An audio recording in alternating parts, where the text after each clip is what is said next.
Well, welcome back. This is Dr. Michael Bogart, and I'm looking forward to continuing on in this video series on world religions. This is segment 2 of the first video.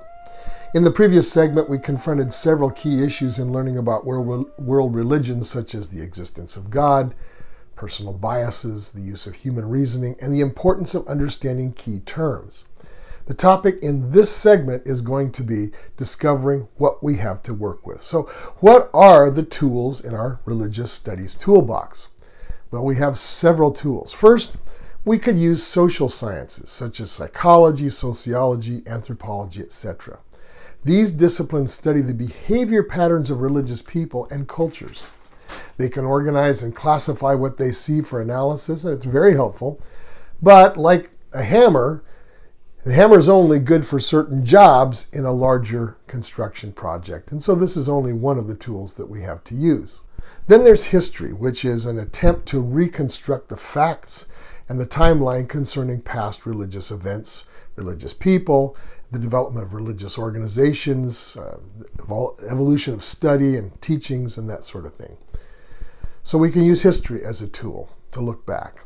There's also philosophy, which is an intellectual inquiry into truth with an emphasis on understanding comprehensive reality and how religious ideas and practices might fit into that.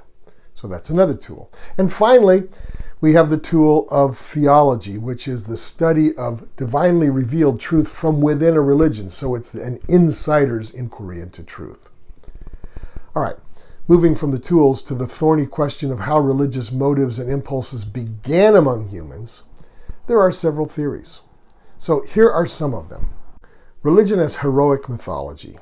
So just as we have legends of heroes that come out of the distant past, religion is simply another heroic mythology that explains some of the issues of life. It talks about values and that sort of thing. And that just as we had our heroes either legendary or actually based in history, so religion is one of those mythologies. That's what some people think. I don't necessarily ascribe to that myself, but that's what some people who study world religion would say. A second theory about how religion arose among people before there was writing, before pre-literate people, prehistorical people, is that religion is simply immature science. The thunder would hit a tree, the lightning would hit a tree, people would get sick, there'd be a famine, there'd be a flood. What are these things? How do we account for these things? Well, one theory is that people invented the supernatural, invented God or the gods to account for those kinds of things. And so since we didn't have science, we invented religion. Now that we have science, we don't really need religion. That's another theory that people have. Certainly don't ascribe to that myself. Then there's religion as a response to deep psychological needs and questions. This is something I think that was really promoted by psychologists in the early development of psychotherapy like Sigmund Freud. Freud believed that religion was for weak people, religion was a crutch, religion was something that you use to sort of help you through the difficult things in life. And certainly religion does help people through the difficult parts of life. Does that explain the whole phenomenon of religion, or is that just a piece of it that Freud latched onto? It's a matter for debate. Another view is that religion is a social glue. It holds a group of people together. People come together religiously when they're in trouble or during some kind of national event. I remember when 9/11 happened back in 2001. I remember church attendance increased dramatically for a few weeks after that. People got very religious. There was even a national religious service at the National Cathedral in Washington that many of our politicians attended. It was on television. And then, of course, it all dropped off within a month or two. But religion as a social glue, certainly religion does hold people together at special times in that people's existence. And that leads us to another important question. Why should we spend time learning about the religions of the world? We're busy people. And while religions may be interesting, they can be sources of deep conflict among people as well. So here are some things to think about. The vast majority of people in the world have been and continue to be religious. Studying religion can help us then understand some of what motivates people to do what they do. And learning about religion can also give insight into current events. It can provide the context to examine the ideas, the events, the doings of people that we see in the news every day. And I think it can just be plain interesting and even fun, especially if you have a tendency to think that already. We ended the previous video with some definitions, but there are some other basic terms used in this series that you've got to be familiar with from the very beginning. So I'm going to just briefly talk about them. This part is not going to be particularly interesting, but it's vital that you understand these meanings. So here we go. Agnosticism is the belief that the existence of God cannot be known for sure, one way or the other. Animism is the belief that natural phenomena possess spiritual natures, hence the worship of spirits in nature, rocks, trees, waterfalls, etc. Asceticism is the practice of self-denial for religious purposes. Atheism is the belief that there is no God, no deity exists. Often atheists are in opposition to religion. The Canon is the set of books widely recognized by Jews or Christians as comprising the Bible. Circumcision is the act or rite of removal of the foreskin of the penis in males or the clitoris and labia in the females.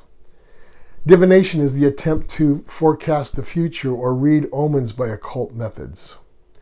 Dualism is the concept that there are two equal and opposite principles of good and evil which gave rise to and drive the cosmos forward. Esoteric means knowledge or religious experience which is intended for only a certain select few. It's secret knowledge. Fundamentalism is an approach to religion in which the pure and original form or teachings of that religion are stressed. Such groups are often opposed to what is perceived to be compromise or innovations within the religious family. These are most common in Christianity, Judaism, and Islam, although they can occur in places like India and Hinduism. Gnosticism literally means knowledge, but it's special, secret religious knowledge. It's esoteric philosophical knowledge in which salvation is attained through mastery of a certain body of information. It's usually dualistic. Hedonism is the pursuit of pleasure as the highest possible good. Humanism is the commitment to human values, human dignity, and interest as the supreme good. And of course, idolatry is the worship of images like statues and other visible representations as deities. Metaphysics is the branch of philosophy dealing with the ultimate nature of existence and reality. Modernism is a movement within a particular religion to conform to or adapt to current cultural, intellectual, or philosophical trends. It's the opposite of fundamentalism. This is also most common in Christianity, Judaism, and Islam. But it's also sometimes called religious liberalism. Monotheism is the belief in and worship of only one God. Mysticism is the aspect of many religions in which a devotee seeks profound personal experience of deity or the supernatural. Polytheism is the belief in and worship of more than one God, more than one deity. Reincarnation is the concept that souls come back to earth in another form or body after death. Secularism is the philosophical viewpoint that rejects religious faith and opposes the religious element in public life. You can do what you want in private according to secularists, but not in public. Syncretism is the blending of unrelated religious ideas and practices in religion, things that don't normally go together. It's also the attempted union of opposing principles and concepts. Theism is the belief in some sort of supreme being, usually not defined, but just that there is a supreme God.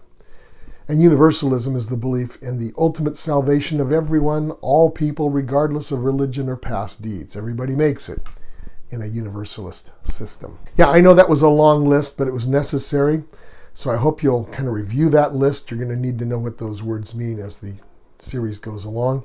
In the next session, we'll be examining the three basic types of religions. This is Dr. Michael Bogart. See you next time.